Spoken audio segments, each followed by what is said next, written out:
the 18th of December, the wise men. You remember from yesterday that I talked about how the wise men and King Herod's stories were so interconnected that this has kind of been a two-part devotion over these past 2 days. And we're going to carry on where we left off. In fact, there's a little bit of an overlap on the scriptures we're using today. We're going to be looking at Matthew 2, verses 7 through 12. Let's read those now. Then Herod sent a private message to the wise men, asking them to come and see him. At this meeting, he learned the exact time when they first saw the star. Then he told them, "Go to Bethlehem and search carefully for the child, and when you find him, come back and tell me so that I may go and worship him too." After the interview, the wise men went on their way, and once again the star appeared to them, guiding them to Bethlehem. It went ahead of them and stopped over the place where the child was. When they saw the star, they were filled with joy. They entered the house where the child was with his mother Mary, where they fell down before him and worshipped him. Then they opened their treasure chests and gave him gifts of gold, frankincense, and myrrh. But when it came time to leave, they went home another way, because God had warned them in a dream not to return to Herod.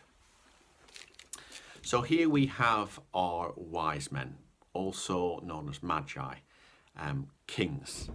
And we don't know which countries they've come from, but they were certainly countries that were thousands of miles away.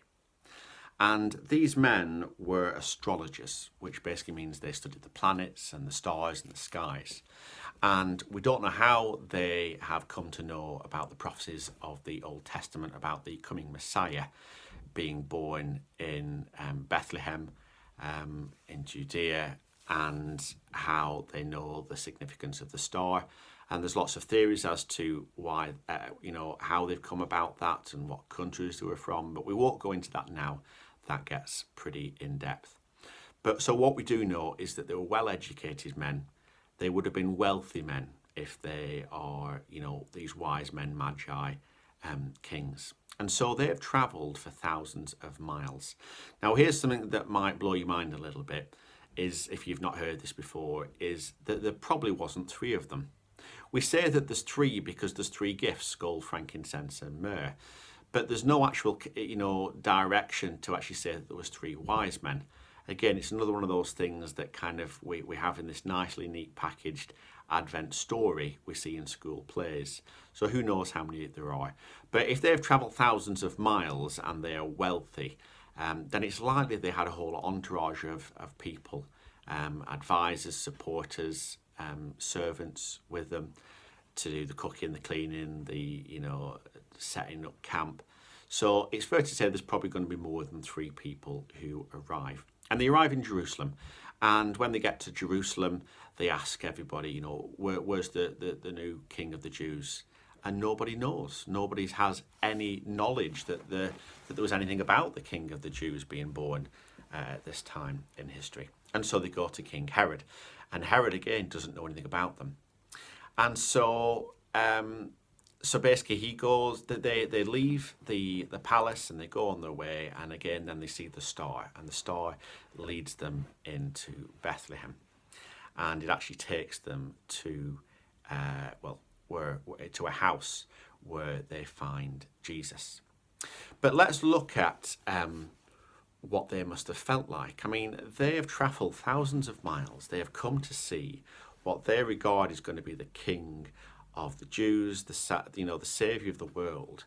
And surely they're coming, and this is shown by the fact they went to see Herod in the palace, they're expecting to see a king of earthly nobility with wealth, power and authority born in a palace. And so they get to Jerusalem and nobody knows anything about Jesus. So they must be disappointed. And then they actually follow the star, and it takes them to Bethlehem. And Bethlehem has not got a good reputation. It's regarded as quite a lowly place. So they're already thinking, well, there's no palaces in Bethlehem. And then they come to a house, and I say a house rather than a stable, because again, it wasn't a stable they actually ended up, because The time between Jesus being born that we looked at yesterday to now could be anywhere up to 2 years. And so Mary and Joseph have moved into a house with Jesus. And so they arrive at a house, but they must be thinking, wow, this doesn't look like the house of a king. And they go in, and they've obviously got disappointment. And I share this because we can sometimes have disappointment, can't we? We have an expectation after we've prayed. We want a certain thing to happen. We ask God to intervene, and as a result, we expect that the answers to our prayers will be in such a way that we've imagined them. But then often we find that those prayers we ask for aren't actually worked out in the way we expect, and that can lead us to disappointment. Maybe we're asking God for a spouse or a child or a new job or financial stability, or for us or a loved one to recover from illness, and we don't get the answer we expect. And so maybe feeling a bit of that, and you may be right there right now in some disappointments. You're kind of in the same spot of where the wise men must have been. They've got an expectation of what things were going to be like to do with God, and they don't see what they expect, and as a result they're disappointed. But they arrive in the house, and when they see Jesus, all their expectations are blown out the water, because to be in the presence of the Son of God is just, well, they're left speechless. They fall on their knees and bow before him and worship him. And we'll never know what it must have been like to be in the presence of God in the flesh. We'll only be able to know when we're actually in front of him in heaven to know what it must have been like for those wise men. But the wise men's expectation has gone from wanting to see an earthly king in flesh and blood with power and authority on earth to actually meeting the Son of God, who has infinitely more power, wisdom and authority than any king like Herod could have had. And so they leave, but they leave with such a sense of encouragement, such a sense of being blessed by God. And thank goodness, thank God, that they didn't get what they expected or wanted. They got what God had for them, which was far, far better. And same in our lives. We ask for things and it doesn't work, in prayer, and we don't get what we expect. Sometimes we do, sometimes we don't. And maybe within our lifetime, we see what God has for us and we realize that the way he answers our prayer is so much better. That we ask for, we see someone, you might see a guy or a girl you like and think, I'd like to marry them, and it doesn't work out. But actually God shows you someone further down the line who is way better for you. Maybe you ask for the job and you don't get the job, and you get a much better job later on. But then there'll be times where a couple don't have children, or someone doesn't get married, or someone close to us dies when we've prayed about an illness.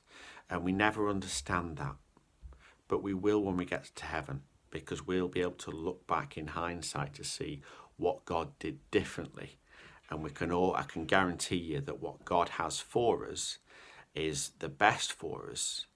And even though we might not know it at the time, God works this wonderful, rich tapestry that will have led to so much fruit that we may never even see that fruit until we're in heaven to see why God didn't answer our prayer the way we expected, but went down another route.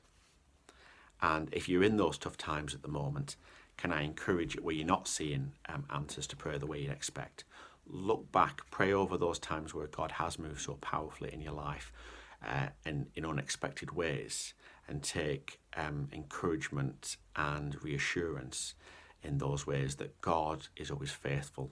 God was looked after you in the past, and he will look out for you right now and in the future. I hope that's been a blessing. We'll see you tomorrow. God bless.